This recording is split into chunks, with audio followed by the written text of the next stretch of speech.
The psychology behind making a man over 40 chase you. We're going to dive into this today. But let's replace the word chase with invest. I'm not a big fan of the idea of chasing, and we'll dive into why I share that in a moment. So let me tell you where this video was birthed. I've been binge watching the show Later Daters. Have you seen it on Netflix?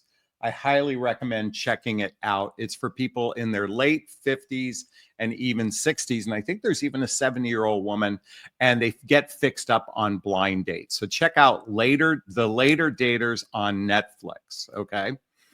Why is this an important conversation, and why are we talking about over 40? Well, because men in their 20s and 30s are oftentimes looking for a wife, the mother of their children, not always in today's society, but certainly for those of us that were tail end baby boomers or Gen Xers.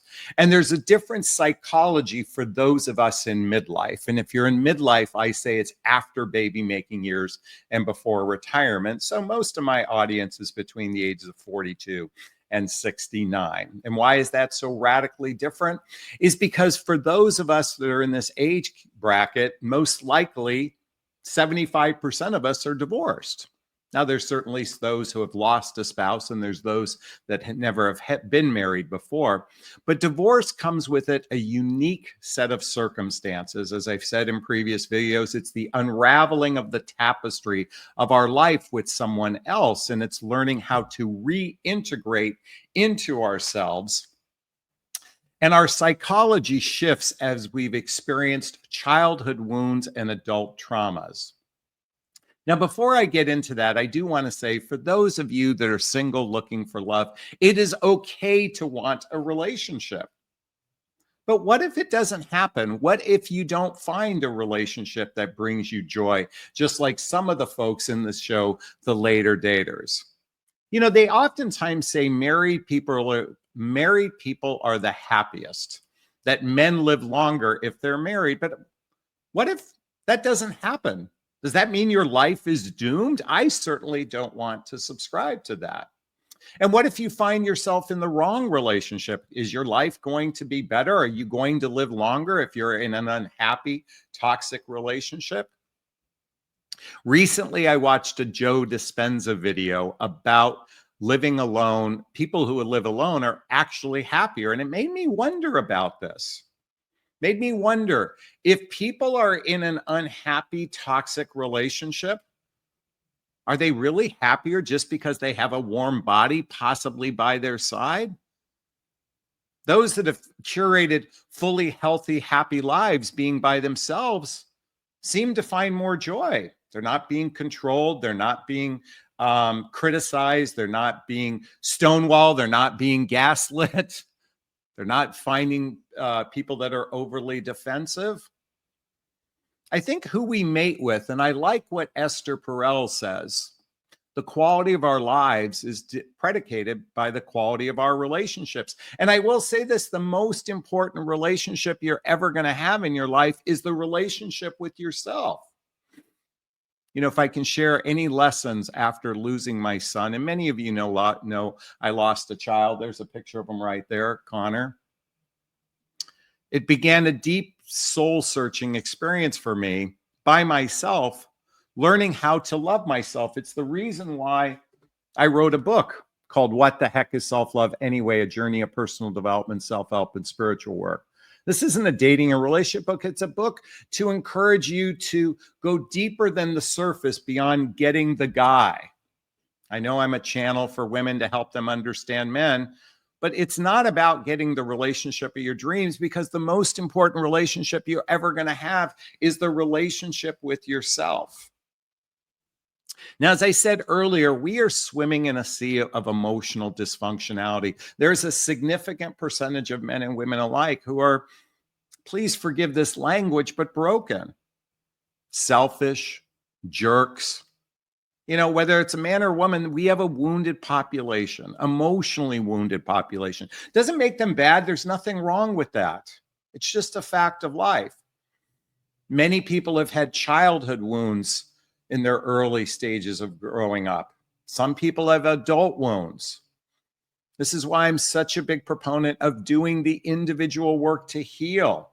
So you can be prepared to have someone invest in you. So you can be prepared to have someone chase you in your love life.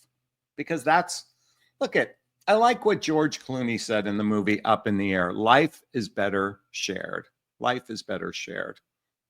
Life is better with company is actually the line. There's no doubt about it. We certainly have the company of our family, our friends, those people that we love that are in our lives. Some of us don't have that. Requires making new friends out there. And particularly, it becomes more challenging the older we get because many people become set in their ways. Coming back to this show, Later Daters, what fascinated me is everybody is set in their ways. This is what makes dating over 40 even more complicated. And I can tell you, as a man in the dating marketplace, I can tell you that people who are set in their ways are very difficult to be in relationship, to date them. There's nothing wrong with being set in your ways, but it's the fact is that when we merge our lives with someone else, it's going to require, oftentimes it's not a perfect fit. It's a square peg in a round hole kind of thing. And depending on how misaligned two people are, it can be very challenging to dive further into a relationship.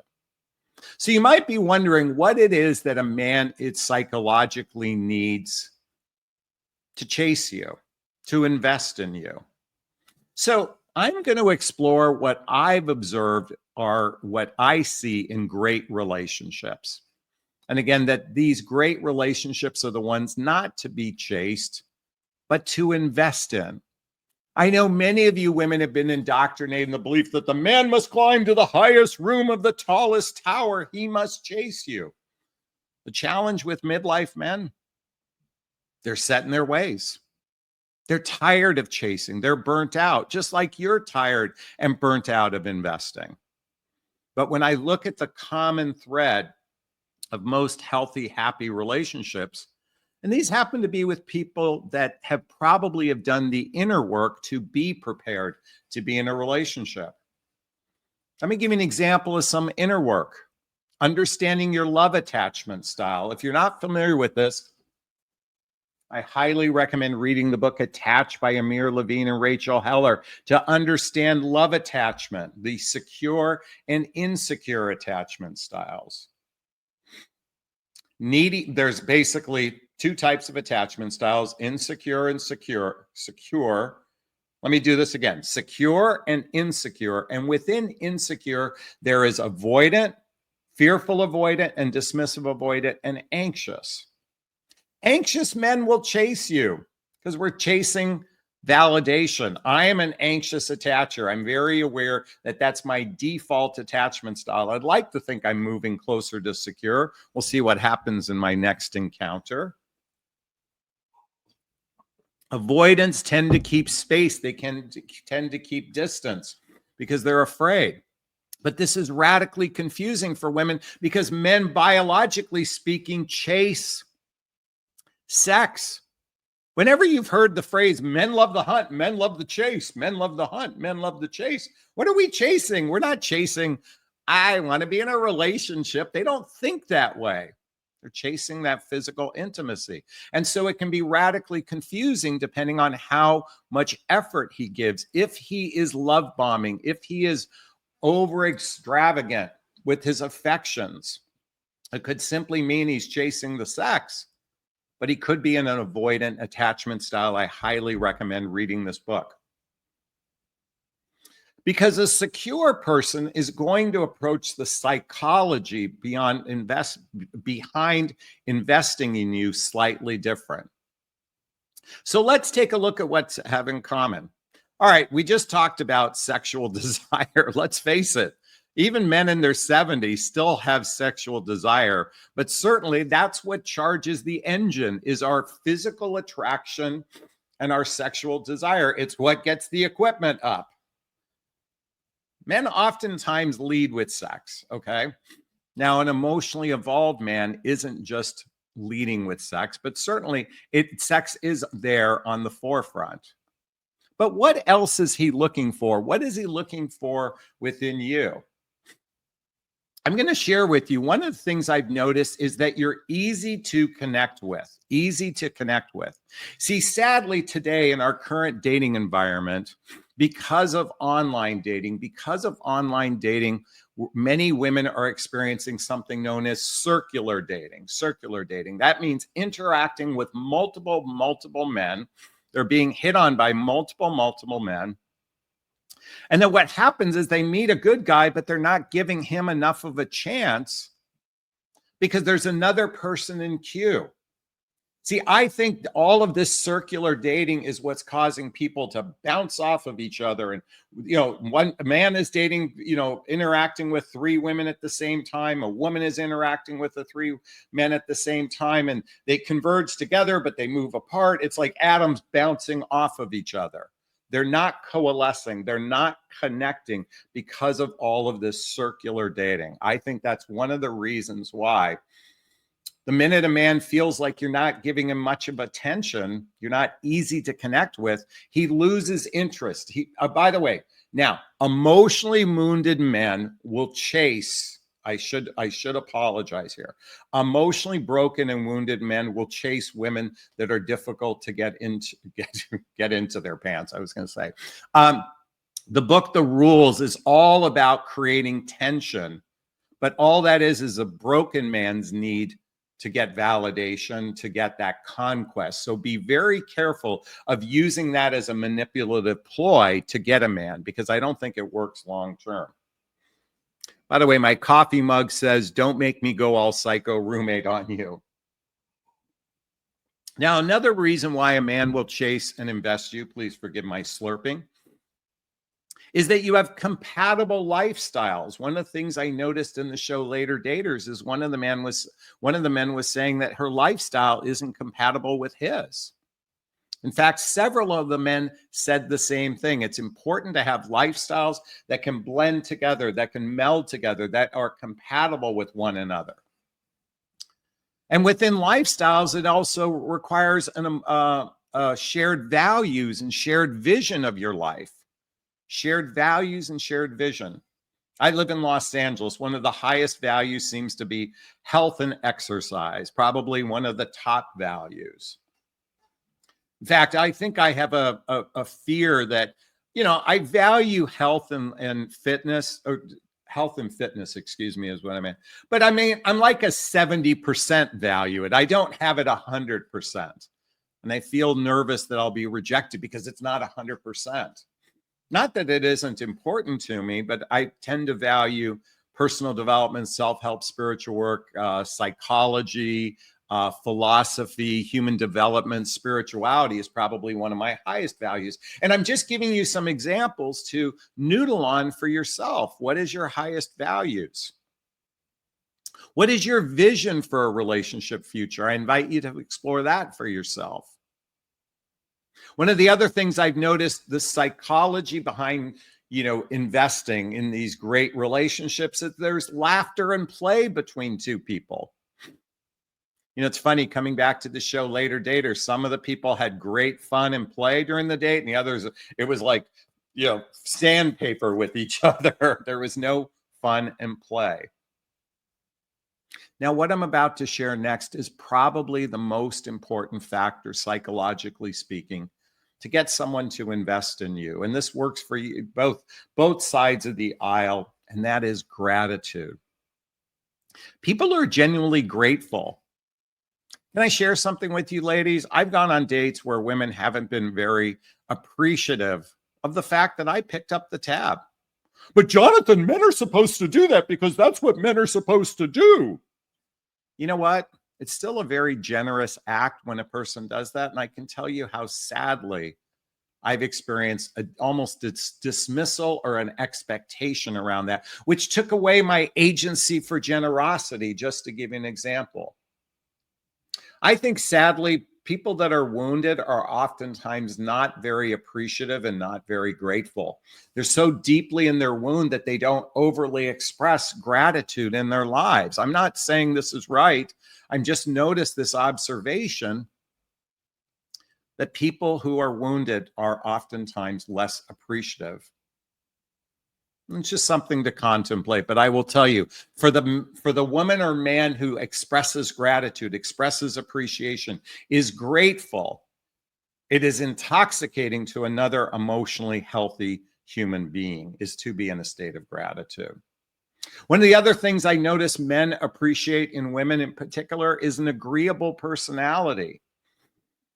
I think you've heard me talk about a date I went on years ago where she had resting bitch face, but she did not have an agreeable personality. It was, if I said black, she said white. If I said green, she said blue. I mean, everything was just like this friction, this sandpaper. Nobody is excited to be with somebody who doesn't have an agreeable nature, doesn't have you know, a sense of this kind of piggybacks on gratitude. I think people that have an agreeable nature, and as I said earlier in the show, later daters, we have a very rigid population of being set in their ways. And as I said earlier, at midlife, I mean, it's really fitting a square peg in a round hole is oftentimes one of the greatest challenges. And I think the last thing I've noticed with the psychology behind investing in people is that when there's conflict, it's easy to resolve. It's relatively easy to resolve. John Gottman talks about the 4 horsemen of the apocalypse in relationship. He talks about defensiveness, stonewalling, criticism, and contempt. But one the most important factors for a healthy, happy relationship is that ability to be able to resolve differences without defensiveness, without stonewalling, without criticism, without contempt. You have a choice. Do you want to be right or do you want to be happy? And that's the psychology behind people investing in you in good relationships. Again, many dating coaches are going to teach you techniques all designed to trigger our unhealthy wounds. And also to almost tell you that you are wrong, that you are bad, that you are broken, that you are the problem. You are not the problem. The problem is we lived in a kind of a fucked up world. That's the problem. Now, many of you do need individual work, personal development, self-help, and spiritual work. Because as I said earlier, it's not about getting the guy or girl. It's about getting the relationship within yourself. That's my invitation for all of you. And I'm in the bucket, same with you. I'm in this bucket, same with you. This is not easy. And what I've experienced in my life are opportunities to grow individually. And every time you face an adversity in your life, it's an opportunity to grow on a deeper inner level. Is this sinking in? Is this resonating with you? Please let me know if it is. I'd like to hear your thoughts. Post a comment below. I do my best to read them all in the first 24 hours, as always. If as always, if you like these videos, please hit that like button. Please share this video. Please subscribe to my channel and hit that notification bell so you can be notified of new videos. Also, if you want to connect with me directly, there's links below to schedule a discovery call with me to see if working with a coach is right for you. There's a link to join my group called Midlife Love Mastery below. There's links to follow me on Instagram to get all the books I recommend and to get something known as my dating vows, which is a way to encourage two people to connect at a much deeper level at the very beginning.